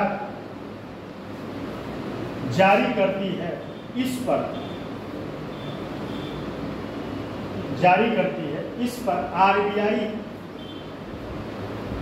किसी के पास 1 रुपए का नोट है? मेरे पास है, देखो मेरे पास है सर, मैंने रखा था, मेरे पास 1 रुपए का नोट है, कागज का, मेरे पास 1 रुपए का नोट है, ये तो बहुत पहले इसको लिया था, 1 रुपए का। इसमें कहीं लिखा है, इसमें उस टाइम एस वाईकिटन रमण सचिव, वित्त सचिव, उनका सिग्नेचर है इसमें, और इस पर कहीं भी आप आरबीआई नहीं पाएंगे, भारत सरकार का 1 रुपए का। और इस नोट की इसको आप पैसा देके खरीदे थे भाई, 10 रुपए का एक नोट मिला, हाँ सच में, मेले में मैं खरीदा था 10 रुपये। हाँ देखो, आप लोगों के भाग्य से 2 रुपए के नोट, ये देखो 2 रुपए के नोट, 2 रुपए के नोट जो है भारतीय रिजर्व बैंक, देख रहे हैं, भारतीय रिजर्व बैंक।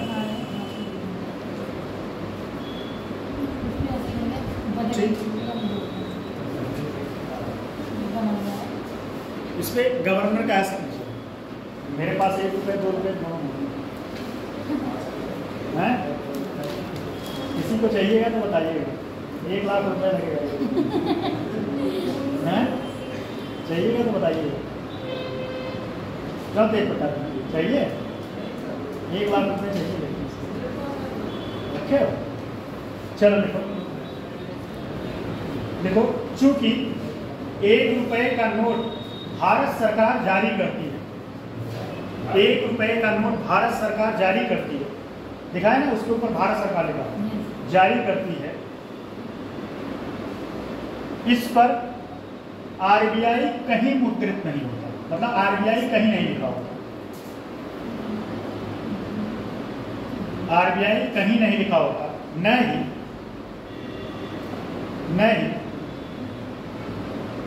आरबीआई के गवर्नर का, न ही आरबीआई के गवर्नर का हस्ताक्षर होता है, न ही आरबीआई के गवर्नर का हस्ताक्षर होता है। तो तब किसका होगा? आरबीआई के गवर्नर का हस्ताक्षर नहीं होगा,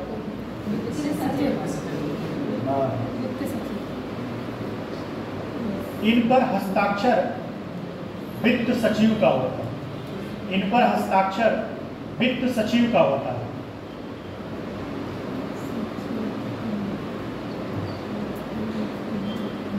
हस्ताक्षर वित्त सचिव का होता है। 1 रुपए के नोट पर किसी भी प्रकार का, 1 रुपए के नोट पर किसी भी प्रकार का वादा भी मुद्रित नहीं होता। 1 रुपए के नोट पर किसी भी प्रकार का वादा भी मुद्रित नहीं होता, नहीं होता है।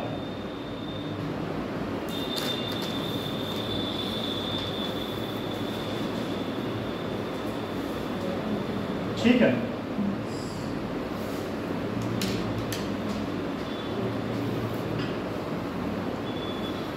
अच्छा एक बात और जानना, चाहे लिख लो चाहे जान लो, आरबीआई जो है 1000 रुपए तक का जो है सिक्का जारी कर सकता है, लिख लो।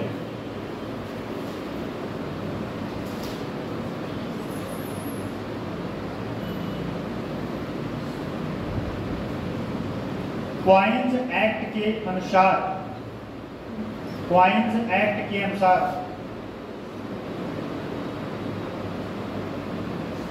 क्वाइंस मतलब ऐसे लिखना, COIN थोड़ा गलत हो गया, COINGE,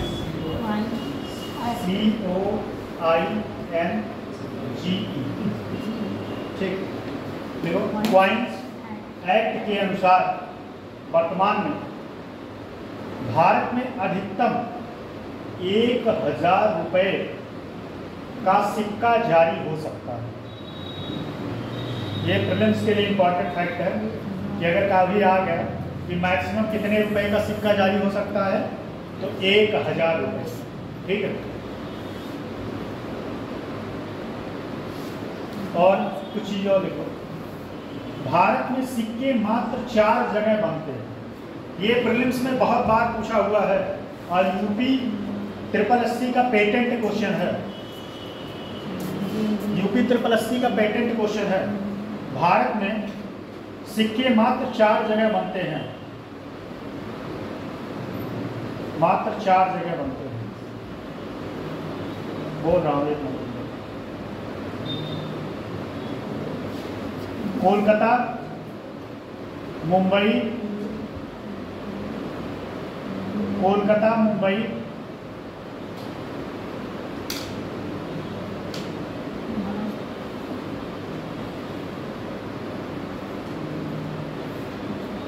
ठीक है, कोलकाता, मुंबई, हैदराबाद, नोएडा, हैदराबाद, नोएडा, हैदराबाद और नोएडा, नोएडा उत्तर प्रदेश।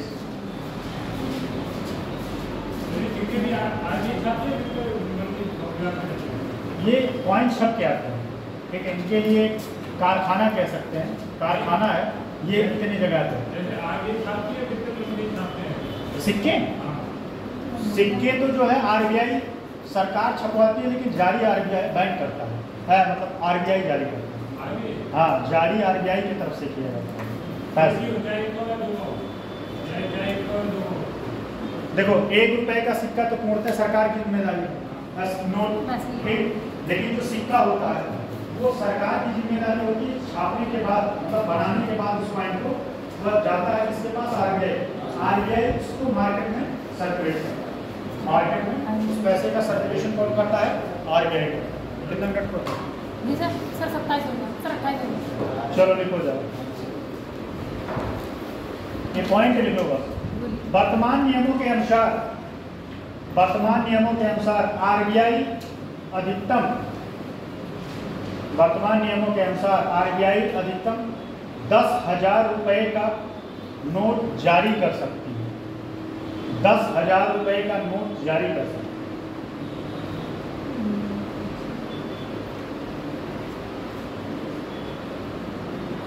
जो जारी कर सकती है, अगले लाइन से लिखेगा, 10,000 रुपए के नोट में, 10,000 रुपए के नोट भारत में पहले उपस्थित थे।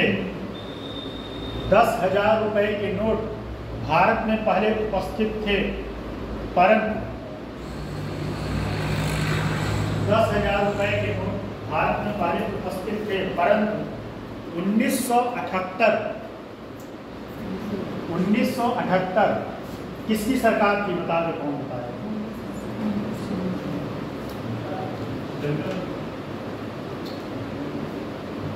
योजना अवकाश भी इसी समय चला था। अब मैं इतना हिंट दे दूँ, योजना अवकाश चला, और योजना अवकाश पहली बात तो इंदिरा गांधी की सरकार की है। इंदिरा गांधी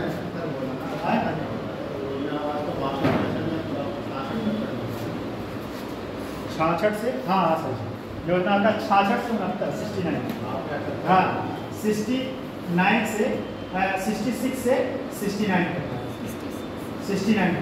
ठीक है, 66। 1978 में किसका सरकार था? 1980 में एक योजना आई थी, रोलिंग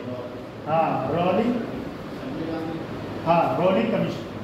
उसमें 20 सूत्री कार्यक्रम चलाया गया। क्या चलाया गया था? 20 सूत्री कार्यक्रम चलाया गया 1978 में, जनता पार्टी की सरकार।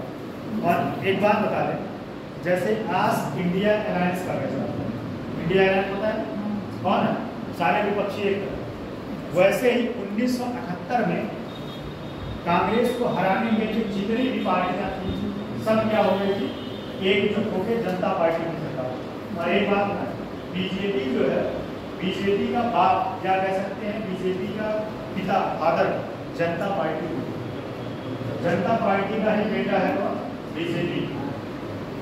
और एक बात और है, उस टाइम जितने भी करप्ट लोग थे, मुरारी देसाई अगर कांग्रेस में थे, कांग्रेस छोड़ो, जितने करप्ट लोग थे सब जनता पार्टी थे। जैसे आज के समय में जितने करप्ट लोग हैं सब इंडिया अलायंस में है। तो क्या है, ये ऑन कैमरा की बात थी, ऑफ कैमरे की बात थी, ठीक।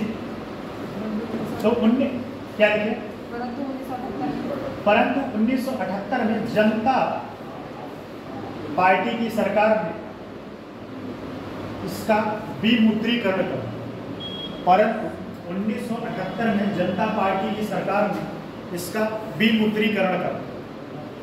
विमुद्रीकरण मतलब डीमोनेटाइजेशन, 500 और 1000 के नोट जैसे मार्केट से समझ में आया। भारत में नोट छापने के 4 मुद्रित संस्थाएं कौन कौन से हैं, लिख लो। भारत में नोट छापने के 4 मुद्रित संस्थाएं कौन कौन सा है, ये प्रीलिम्स का सबसे पेटेंट क्वेश्चन है, पेपर उठा के देख लो, आया हुआ क्वेश्चन। पहला है देवास मध्य प्रदेश, देवास मध्य प्रदेश पूछता है, देवास कहाँ स्थित, देवास मध्य प्रदेश। दूसरा है नासिक, नासिक महाराष्ट्र, नासिक। अब देखो जैसे देवास लिखे हो, ठीक, और एक कौन सा लिखे हो, एक लिखे हो नासिक, ठीक है, नासिक। इन दोनों के आगे ऐसे एरो लगा के लिख लेना, इन दोनों के आगे एरो लगा के लिख लेना।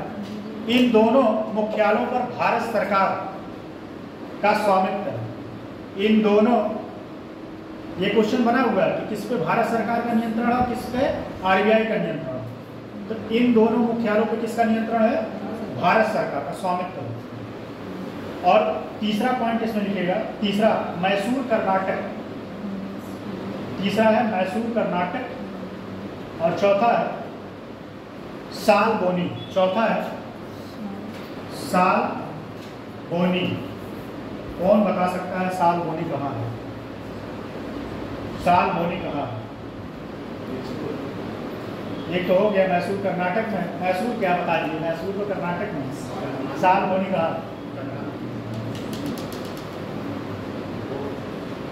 पश्चिम बंगाल। कहाँ है, पश्चिम बंगाल।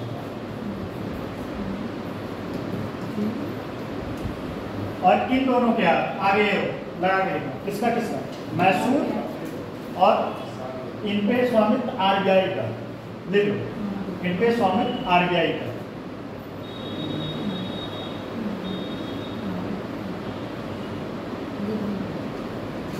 एक पॉइंट और लिख लेना,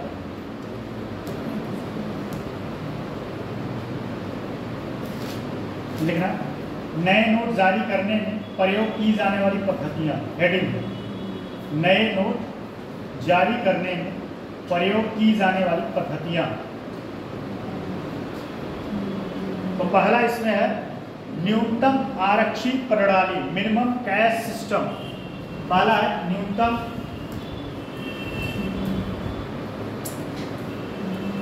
आरक्षी प्रणाली, न्यूनतम आरक्षी प्रणाली, ठीक है। दूसरा लिखना अनुपाती आरक्षी प्रणाली, अनुपाती, अनुपाती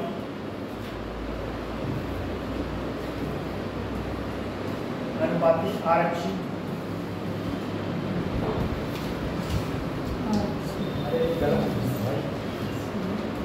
आरक्षी, ठीक, आरक्षी, अनुपातिक आरक्षी प्रणाली। पहले का है minimum cash, minimum cash, minimum reserve system. पहले का है minimum minimum reserve system, minimum reserve system. दूसरे का है प्रपोर्शनल, मैथ में पढ़े नहीं प्रपोर्शनल। दूसरे का है प्रपोर्शनल रिजर्व सिस्टम। इन्हीं दोनों का नियम को फॉलो करके भारत में जो है नोट को छापा जाता है। ठीक है, इन्हीं दोनों को फॉलो करके भारत में नोट को छापा जाता है। ठीक, तो थोड़ा सा और चीज़ है लिखने की सामर्थ है, लेकिन वैसे बता दिए हैं। 200 करोड़ में क्या होता है, 85 करोड़ का क्या होता है आपके पास हार्ड करेंसी होनी चाहिए, और 115 करोड़ का आपके पास क्या होना चाहिए, डॉलर, यूरो, पाउंड, ये सब सारी मुद्राएं होनी चाहिए। ठीक है, तो ये आरबीआई जो है आपका खत्म हो गया। अब अगला कल जो है शुरू होगा बैंक। बैंक में आपको बैंक का सिस्टम पढ़ना। बैंक में दो टाइप के होते हैं, एक होता है NBFC, non banking finance company. NBFC मतलब वो पैसे का लेन देन नहीं करते, जैसे बीमा कंपनियाँ, ये सब एनबीएफसी वो कंपनी एक्ट के तहत रेगुलेट होते हैं 1956 के तहत। लेकिन जो बैंक है वह दो चीज़ें, एक तो आरबीआई एक्ट 1934 और दूसरा बैंकिंग अधिनियम 1949। बैंकिंग अधिनियम 1949 जब आरबीआई का राष्ट्रीयकरण कर दिया तो बैंकिंग अधिनियम मतलब 1949। इन दो के माध्यम से बैंकों का कार्य किया जाता है, बैंकों का किया जाता है कार्य। अब कल जो है आपका आरबीआई आरआरबी हो जाएगा, ठीक, कोऑपरेटिव बैंक हो जाएगा, और बैंक का क्या क्या किस तरीके से बैंक बने उसके बाद टॉपिक खत्म। कल यह टॉपिक फिनिश्ड, बहुत ही चला उग गया क्या है। टॉपिक तो इंटरेस्टिंग था, और जहाँ तक मेरा प्रयास रहा कि उगने नहीं दिया पाऊँ। अब बैंक के बारे में समझ में आएगा। अब स्टार्ट हुई है।